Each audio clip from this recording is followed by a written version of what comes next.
guys, pag-usapan lang natin ang breaking news. May pasabog na naman kasi ang bali-balita at exclusive na pinag-uusapan ngayon. Diyos ko, Daniel Padilla, uwian na, suko na, may nanalo na kay Catherine Bernardo, si Mayor Mark Alcala. E papaano nga naman kasi? Totoo daw na sumuko na si Daniel Padilla. Pero ang tanong, sumuko na ba si Catherine Bernardo? Na alam niyo naman siguro, no?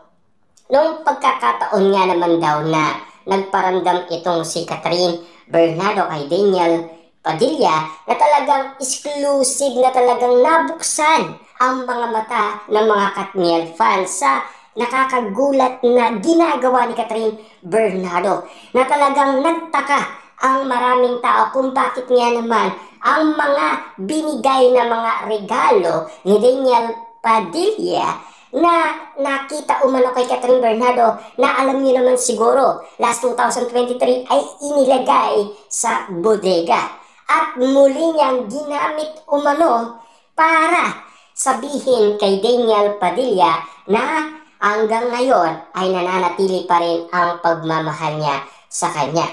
Pero take note si Catherine Bernardo, marami tayong napapabalitaan, diba? Kita niyo naman kasi yan. Kasi alam niyo naman siguro na talagang maraming nanliligaw umano kasi inamin niya ni Mami Bernardo kasi maganda daw kasi ang kanyang anak.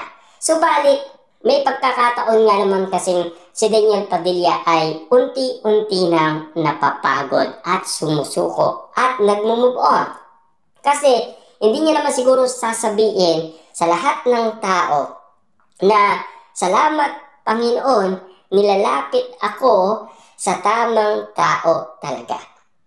Kaya naman kasi iba't iba ang mga komento ng maraming tao. At lalo-lalo na, hindi siguro sasabihin ni Daniel Padilla na congrats, diba? Kasi lumilinaw sa maraming tao kung bakit nga naman nagpaparinig itong si Daniel Padilla kay Catherine Bernardo, lalo-lalo na kay Mayor Mark Alcala, diba? Kaya nga naman kasi kung sakaling marinig ni Daniel Padilla ang pangalang Catherine Bernardo, totoo, ngingiti lang ito. Diba?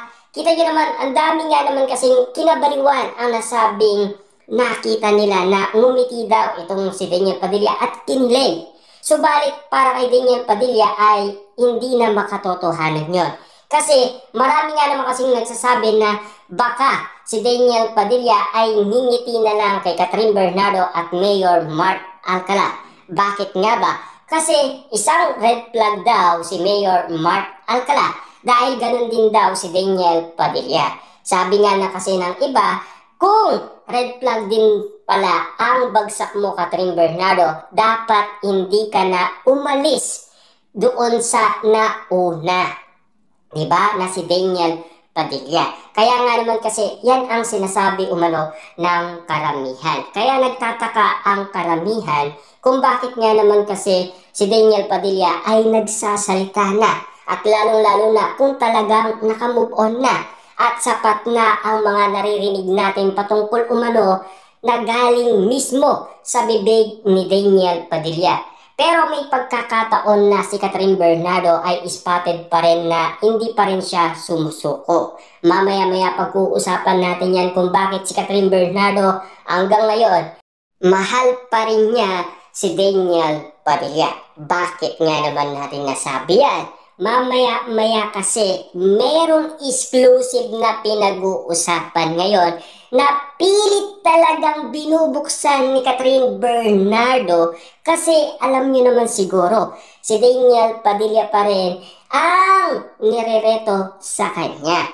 Alam niyo naman siguro, 'di ba? Pagkatapos kasi ng kanilang mga project, kapag tapos na, may lungkot na nararamdaman pa rin sina Daniel Padilla at Catherine Bernardo. Ayon kasi sa kwento-kwento ng mga malalapit na kaibigan nila. Lalong-lalo na kasi si Catherine Bernardo umamin yan, di ba? Na si Daniel pa rin ang minamahal niya. Pero bakit nga naman kasi nung tumanggi daw si Daniel Padilla na makipagbalikan, eto na, sinalo na siya ni Mayor Mark Alcala. Ibig sabihin, kinomport siya ni Mayor Mark Akala. Na alam niyo naman siguro, kapag ang lalaki ay talagang kinonport ka, ibig sabihin, matutuwa kasi ang mga babae pagdating sa ganun estado. Kaso nga lang, pilit may irapan ang puso nila, 'di ba? Pagbubuksan nila 'yon.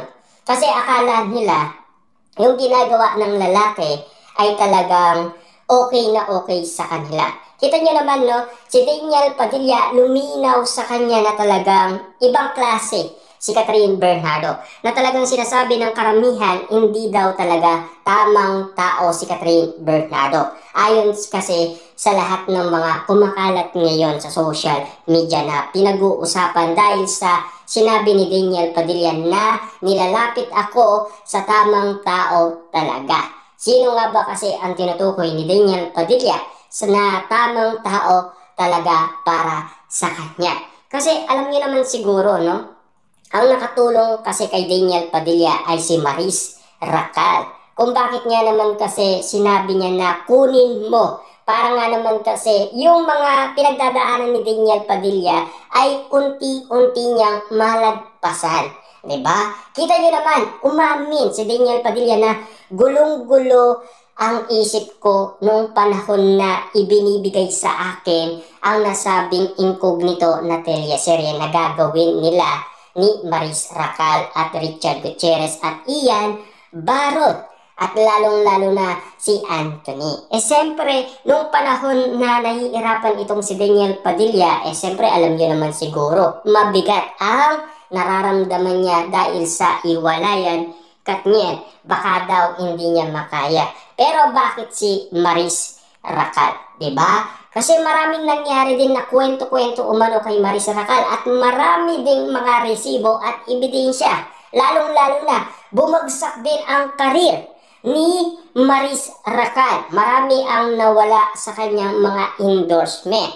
Lalong-lalo na kung hindi dahil sa incognito na teleserye nila, yun kasi ang nagbuhat sa dalawa. Kung bakit nga naman kasi nakilala ulit sila. Siyempre, hindi naman makikilala yan kung hindi the best ang arte nila at kung hindi sila magaling. At lalong-lalo na kung wala silang ibubuga. Diba? Pero, anong nangyari kay Catherine Bernardo? Bakit nga ba pinipilit nilang makasama niya si Daniel Padilla sa incognito? Mamaya-maya pag-uusapan natin yan.